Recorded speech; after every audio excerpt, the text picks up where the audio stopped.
এ যে সে জিনিস নইলো, এ বিষ লো বিষ। এতদিনে তোমরা জেনে গেছো যে আমি আমার ছাদ বাগান সম্পূর্ণ বিনা খরচে জৈবভাবে করি। আর জৈবভাবে গাছ করলে গাছে রোগ পোকার আক্রমণও খুব বেশি হয়, যেমন জাপ পোকার আক্রমণ, গাছে ও টবের মাটিতে পিঁপড়ে লেগে যাওয়া, আরও কত কি।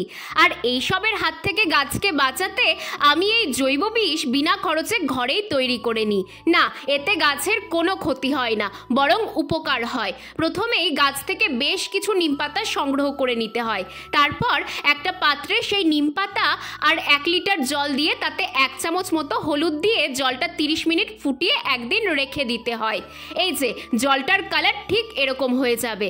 তারপর সেই জলটা 1 বালতি জলের সাথে মিশিয়ে প্রতিটা গাছকে স্নান করিয়ে দিই। ও হ্যাঁ, এটা কিন্তু টবের মাটিতেও দেওয়া যায়। সপ্তাহে 1 দিন করে এটা আমি করি, আর তাতেই আমার গাছপালা রোগমুক্ত থাকে।